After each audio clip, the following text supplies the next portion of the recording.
Let's bring in our panel. CBN News Senior White House Correspondent Kelly Wright and Donell Harvin, former D.C. Chief of Homeland Security and Intelligence and a faculty member at Georgetown University. Gentlemen, welcome. So, Kelly, to you first. The president, he signed an executive order today removing no cash bail. Tell us about that and the dealings at the White House today. Well, it was quite a moment for the president. He stated that he was going to do this all along, and he has followed through with the plan with Attorney General Pam Bondi at his side, as well as the Defense Secretary Pete Hegseth and other members of his cabinet, including Department of Homeland Security Kristi Noem. But the president says in this executive order that the same individuals who commit crimes multiple times are often released because of this cashless bail. And he says with that, dangerous criminals are sometimes rapidly released, and this leaves such criminals free to endanger American citizens and even tourists coming to the nation's capital, even federal workers, and the citizens of Washington, D.C. themselves, who are trying, as he states, to live lives that are free of crime.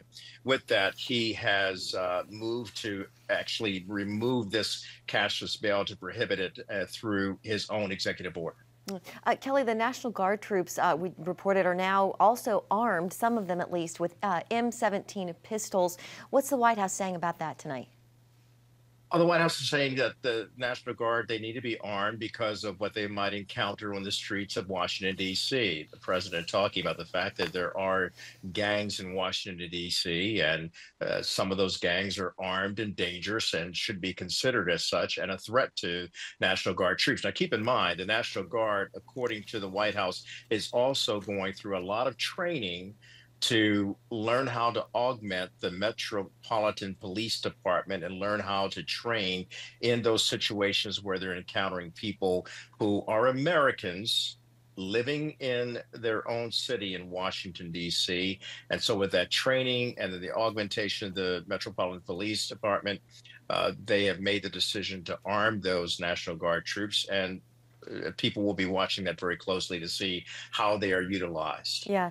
Donell, D.C. Metro Police, they are reporting 0 homicides from August 14th to August 24th, the city's longest murder-free stretch in recent years. Your reaction to that and the troops in D.C. now being armed? Well, certainly that's a great statistic. I don't think anyone could sit here and say that they're disappointed about that. I think the question is at what cost. I was in DC yesterday.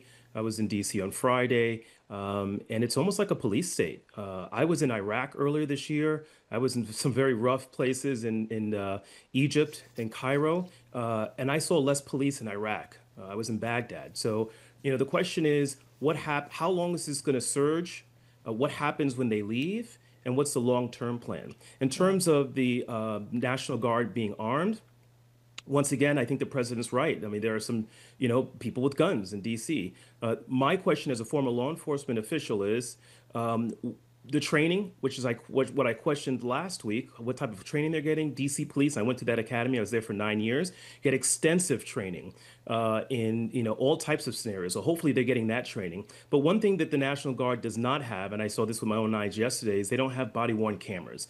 And so when they do encounter someone and there is some use of force and it escalates, it's essentially the National Guard's person's word against that citizen.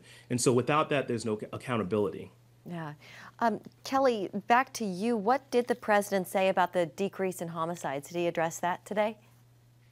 Well, yes, he talked about it, and he touted it as being very substantive, that in the past 11 days, there has been no homicide whatsoever. He wanted to say, you watch, though, as I'm quoting the president here, he says, my critics, if something happens and there is a murder committed during this time of the federal takeover of the nation's capital, he says, my critics will say that this is because of Donald Trump's policies. And he wanted to say people are trying to state that he's trying to be a dictator.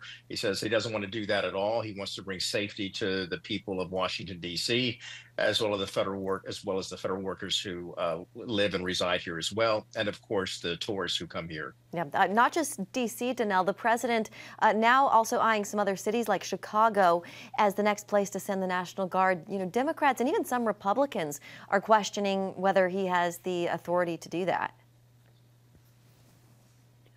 Well, I'm not a legal scholar, but I'll tell you, for any of your viewers, just close your eyes and think about how you'd feel if you took your kid to a soccer game or you went to the corner market or the farmer's market and you saw Humvees there with armed military people, because that's what I see in DC.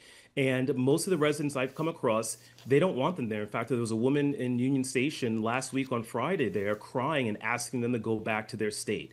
And so while DC is particularly vulnerable to this type of federal government takeover because DC is not a state, I think you'll see a lot more pushback from other states. And this is not a really a red or white or green or purple thing. This is really, how do we want to live? Do we want to live in a police state?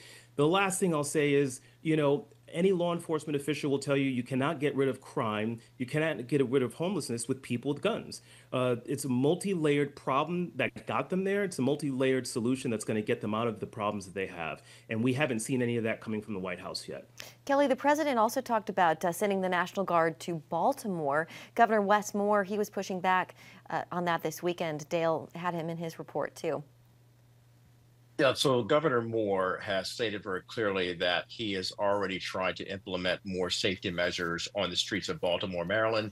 He grew up in public housing. He grew up in the inner city. He knows exactly what's happening. Because of that, he thought that the first order of the day would be to increase his police force. He thinks that should be being done on the Washington, D.C. streets as well. And he's even invited the president to go along with him on a public safety tour when they're out there trying to quell the violence and the crime. The president has stated from the Oval Office today that he would be more than willing to do that once the crime rate is brought down in Washington, D.C., in Baltimore, Maryland. So these two are actually in a heated exchange politically as they talk about how to implement better policing on the streets of Baltimore, Maryland, as well as Washington, D.C., and for that matter, other cities potentially throughout the United States. Donell, I'll give you the final word. Well, the final word is where does this end, right? And so I can tell you that DC's crime is as low as it's been in 30 years. In fact, if the president was so concerned about crime, it was a lot higher in 2018 and 2019 during his first term, and he didn't do this. And so the question many of us have in the business is, where does this end and how far does it extend? Do we really want to live in a city that there's police on every corner and Humvees? And the question really is up to the citizens. Okay. Kelly and Donell, panel, thank you very much. Great to have you both.